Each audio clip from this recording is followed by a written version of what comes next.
Bab 729. Kuil Hansui. Erik Kin memilih tempat tinggal dekat gunung. Erik Kin duduk di atas villa sambil memandangi pemandangan gunung berkabut dengan tatapan yang rumit.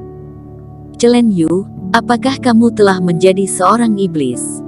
Dia masih ingat persis rasa sakitnya saat itu. Jika Chen Yu benar-benar menjadi seorang iblis, sepertinya Erik Kin juga harus bertanggung jawab.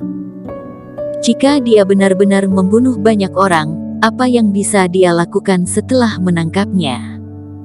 Erik Kin mendengus, dia tidak ingin memikirkannya lagi. Tetapi bagaimanapun, dia harus terlebih dahulu mengonfirmasi apakah Chen Yu adalah iblis yang dikatakan oleh para warga. Malam ini berjalan sangat hening.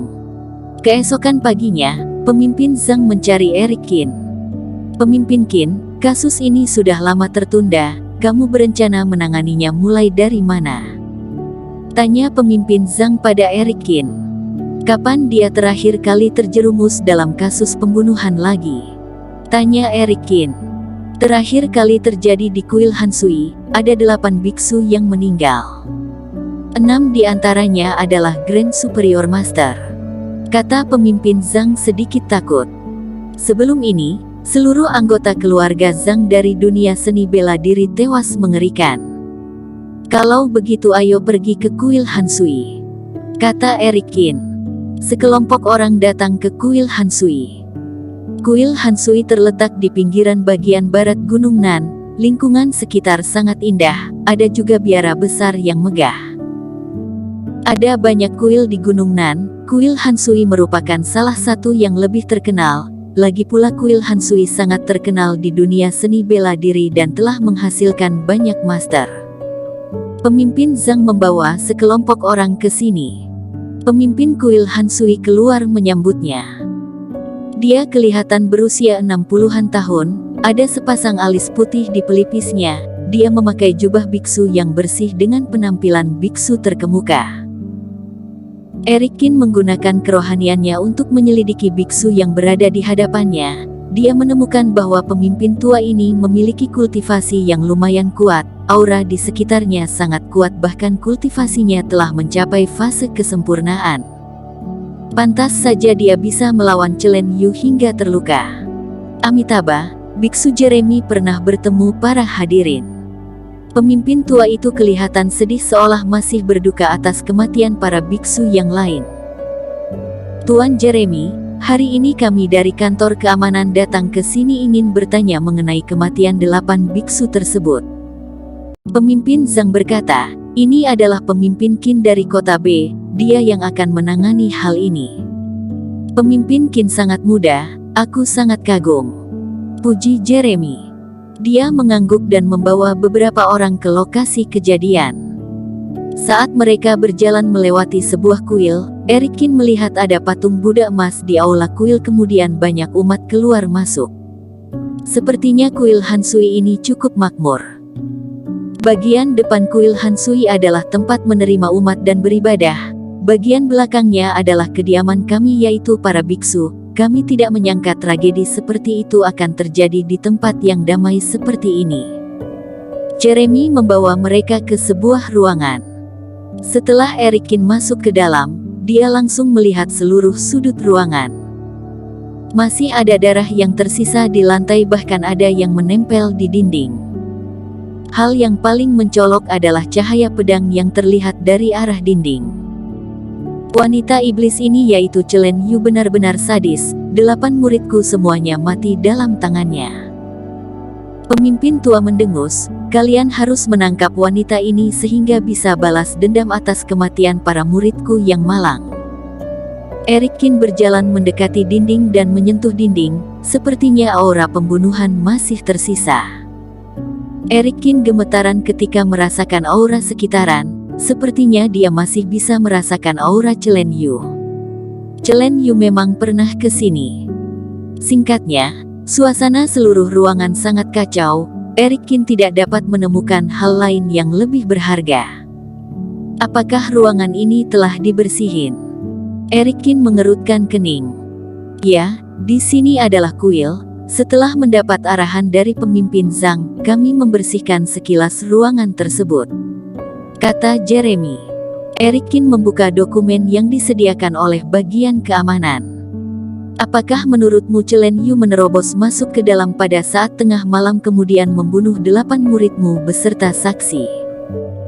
Benar, meskipun kejadiannya mendadak, namun setelah mendengar teriakan para umat, kami segera mendekati lokasi tersebut. Umat laki-laki atau perempuan? Tanya Erikin tiba-tiba. Jeremy tercengang. Erikin mengangkat tangannya dan mengambil beberapa helai rambut panjang yang berwarna. Baik pria maupun wanita, semuanya ada, jawab Jeremy setelah berpikir sejenak. Tapi kuil Hansui hanya ada biksu laki-laki, kenapa ada umat perempuan yang datang larut malam? Kata Erikin. Pemimpin Qin kemungkinan salah paham. Jeremy tersenyum dan berkata, kuil Hansui menyambut umat tanpa memandang jenis kelamin, lagi pula ada juga umat laki-laki sehingga aku tidak merasa keanehan.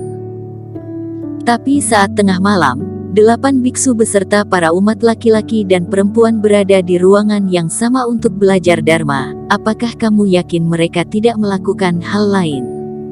Alis Erikin terangkat. Pemimpin tua menggelengkan kepalanya dan mendengus, Pemimpin Qin, kami semua adalah biksu, semoga kamu bisa menghormati kami. Oh, maaf, apakah beberapa umat perempuan itu masih di sini? Erikin merasa semakin aneh. Dia memiliki firasat bahwa saat ini sangat penting untuk mengetahui situasi saat itu dan apakah Chen Yu benar-benar merupakan seorang iblis. Semua umat perempuan sudah pulang setelah ketakutan, tapi masih ada satu yang di sini. Tolong panggilkan dia ke sini. Perintah Jeremy kepada seorang muridnya. Tidak lama kemudian seorang wanita muncul di sini. Ekspresi wajahnya kelihatan pucat, sepertinya dia terkejut. Erikin menanyakan beberapa pertanyaan padanya, jawabannya sama seperti pemimpin tua tadi. Jadi apa yang biksu bicarakan denganmu? Pemimpin tua bilang kalian sedang membahas Dharma. Tanya Erikin tiba-tiba. Wanita itu tertegun, dia bergegas menatap pemimpin tua itu. Jeremy berdeham, kamu cukup mengatakan yang sebenarnya. Benar, kami sedang membahas Dharma, tetapi aku sudah lupa isi Dharmanya. Mata wanita itu berkedip-kedip. Mata Erikin berkedip aneh. Jika mereka benar-benar belajar Dharma, apakah mengatakan isi Dharmanya harus melalui persetujuan dari pemimpin tua? Dia merasa bahwa wanita ini sepertinya menyembunyikan sesuatu. Tuan Jeremy bilang ada 4 umat laki-laki ya. Erikin tiba-tiba tersenyum. Ya, benar. Wanita itu mengangguk. Oh, maaf, aku salah ingat, katanya 6. Kata Erikin lagi. Ya, ada 6. Aku juga salah ingat. Wanita itu tersenyum canggung. Tapi sebenarnya dia mengatakan 3. Erikin mendengus. Wanita itu kebingungan. Dia kembali menatap Jeremy seperti sedang meminta bantuan, ekspresinya sangat panik. Sepertinya kamu ketakutan sehingga ingatanmu terganggu, ayo kembali istirahat, kata Jeremy.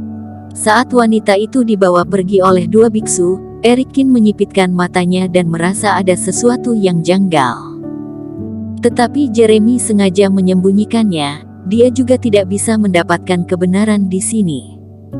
Aku tidak memiliki pertanyaan lagi, ayo pergi, kata Erikin. Kemudian dia menyadari bahwa para biksu di samping Jeremy jelas-jelas sedang mendengus dan kelihatannya lega seketika. Sebelum meninggalkan kuil Hansui, Erikin tiba-tiba menoleh dan melihat ke arah seorang biksu yang kebetulan lewat. Saat ini wajahnya sedikit merah dan bengkak. Apakah kita pernah bertemu di suatu tempat? Tanya Erikin.